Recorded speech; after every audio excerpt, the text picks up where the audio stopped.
কম হয়ে গেছে। তো বেসিক জিনিসে চলে আসি। আজকে এখানে উপস্থিত আমার অনেক অধ্যাপকদের মধ্যে যারা যাদের সঙ্গে ভেটেরিনারি কলেজ থেকে এই ভোজনের অনেকেই আমি অনুপস্থিত দেখছি, রাশের সাথে দেখছি। এখানে আমাদের এই যে আমাদের আরও অন্যান্য যারা আছিলেন এরা অনেকেই, আমাদের সিদ্দিকুর রহমান সহ অনেকেই আমি দেখতে পাচ্ছি না। কাজে আজকে ওরিয়েন্টেশন কোর্সে অ্যাটলিস্ট সবাই থাকা দরকার ছিল, কারণ এটা নবাগত ছাত্রছাত্রীদের আজকের এই অনুষ্ঠান। বিশ্ববিদ্যালয় কর্তৃপক্ষ দুটি ইতিমধ্যে প্রজেক্ট সাবমিট করেছেন, যেটা আমিও দিয়েছি। তো এখানে আমাদের বিশ্ববিদ্যালয়ে আমাদের যে সদস্য, বেসরকারি সরকারি কর্ম কমিশনের সদস্য আমাদের doctor ASM Golam Hafiz Kennedy, উনি তার বক্তব্যে কিন্তু সব কিছু বিস্তারিতভাবে বলে দিয়েছে।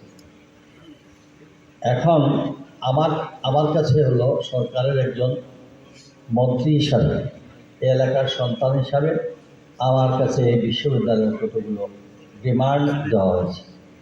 সেই ডিমান্ড অনেকগুলো ডিমান্ড, কিন্তু সেটা আমাদের ধারাবাহিক আসলে এখন যারা শিক্ষানবিশ তাদের জন্য আমাদের প্রাথমিক তাদের ছাত্রছাত্রীদের হল, এটা আমাদের এখন এসেনশিয়াল।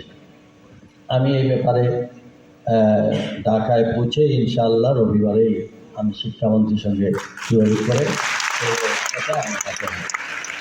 দ্বিতীয়ত, এই ইউনিভার্সিটি এরপরে আরেকটা দিচ্ছেন দাবি কেন্দ্রীয় কোনো বিশ্ববিদ্যালয় আজ পর্যন্ত বাংলাদেশে অনেক বিষয় গবেষণার দিক থেকে আমরা অনেক পিছিয়ে, শুধু থিওরিটিক্যাল নিয়ে এখান থেকে বেরিয়ে আসছি।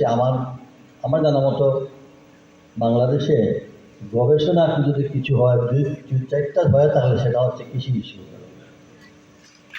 এবং কৃষি বিদ্যালয় এখন সিভিল সার্ভিসে, কিন্তু সিভিল সার্ভিসে যেখানে দেখা যায় এরা কৃষিবিদ, সেটা পুলিশেই হোক, সেটা সিভিল সার্ভিসে হোক, সেটা সেনাবাহিনীতে হোক, এভিয়ান সব সার্ভিসে। কাজে যারা আজকে যারা এই বিশ্ববিদ্যালয়ের নবাগত ছাত্রছাত্রীরা, তোমরা নিরাশ হওয়ার কোনো কারণ নাই যে বুয়েটে কিংবা মেডিকেলের চান্স হয় নাই, আমি এখন কৃষি বিশ্ববিদ্যালয় এটা বাবার সুযোগ হয়। কাজে আমার মনে হয় কেনেডি সাহেব যা বলছেন তোমরা ফলো করো, তোমাদের এখান থেকে অনেক কিছু দেওয়ার আছে জাতিকে।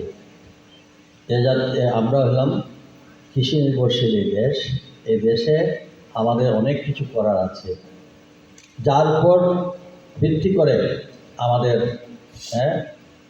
এ দেশের অর্থনীতির যে জিডিপির হার যেখান থেকে ধরা হয় সেটা হচ্ছে কৃষিখাত থেকে। এবং দ্বিতীয়ত হচ্ছে কৃষি বিশ্ববিদ্যালয়ের এটা সিলেটে অনেক নেতাই বলেছেন, এখানে আমাদের মরহুম বেগম খালেদা জিয়ার সরকারের সময় এবং মরহুম সাইফুর রহমান সাহেব এটা করেছেন, এটা সবাই স্বীকৃত। উনি শুধু এইটা করেন নাই, সিলেটের জন্য এই BKSP থেকে শুরু করে ইঞ্জিনিয়ারিং কলেজ আজ পর্যন্ত আলোর মুখ দেখে নাই। ইঞ্জিনিয়ারিং কলেজ এত ওয়েল অ্যাকোমোডেট এখানে করা হচ্ছে, কিন্তু দুঃখের বিষয় আজকে 17 বছরেও এই ইঞ্জিনিয়ারিং কলেজে এখন পর্যন্ত অধ্যাপক বা নয় সে অগ্রগামও ওনার পাশ করে, আল্লাহ জানেন, আমি জানি না। 17 বছর তো আমরা এখানে ঢুকতে পারিনি, 17 বছর তো আমরা এই পরিবেশে আসতে পারিনি। আজকে যে কথাগুলো বলা হচ্ছে, আমি তো মনে করেছিলাম উন্নয়নের মহাসাগরে আমরা ছিলাম গত 17 বছরে। আমি মনে করেছিলাম আসিয়া মনে হয় এত এই ইউনিভার্সিটি তো এতটা ডিমান্ড থাকার কথা ছিল না। যেখানে তারা আমাদের নাম কেটে, যিনি এই প্রতিষ্ঠা করলেন তার নামটা পর্যন্ত মুছে ফেলতে অনেক করে ফেললেন। বেগম খালেদা জিয়ার নাম মুছে ফেললেন, সাইফুর রহমান সাহেবের নাম মুছে ফেললেন। যারা এই ইউনিভার্সিটিতে তাদের পদধূলি দেন নাই, তাদের নামটাও এখানে সংযুক্ত হয়েছে। আর এই ইউনিভার্সিটি কীভাবে হয়েছে, এখানে অনেক শিক্ষকরা আছেন যারা হাদিয়ত্ব সবই জানে। এখন যাই হোক, পিছনের কথা টেনে লাভ নেই। আমরা সামনের দিকে কীভাবে আর কত এই দেশে একজন আরেকজনের বিরুদ্ধে বক্তব্য দেওয়ার সময় শেষ। এখন যদি সত্যিকার অর্থে দেশকে সামনের দিকে নিয়ে যেতে হয়, তাহলে আমরা সবাইকে ঐক্যবদ্ধভাবে দেশকে এগিয়ে নিয়ে যেতে হবে। আমি মনে করি এই আপনাদের সেকেন্ড যে অপশন, যেটা ল্যান্ডের জন্য, গবেষণার জন্য ল্যান্ড, আপনারা তো অলরেডি এটা সাবমিটও করেছেন। জেলা প্রশাসন যে প্রসেস আছে সেটা, কিন্তু এটা এস্টিমেটেড কস্টটা ধরে আমাদের একটা একটা কিছুটা বিশেষ বরাদ্দ দিতে হবে, জমির মূল্যটা দিতে হবে। সেটার জন্য আমি জানি না এখানে এডিসি রেভিনিউ সাহেব আছেন, উনি ভালো বলতে পারেন এটা কতটুকু তার দ্বারা হয়ে গেছে, তার দ্বারা হয় নাই, তার মানে আরও প্রসেস বাকি আছে আপনাদের। আমি মনে করি জেলা প্রশাসক, অতিরিক্ত জেলা প্রশাসক এখানে আছেন, তিনি বিষয়টা একটু এক্সপ্লেন করার জন্য।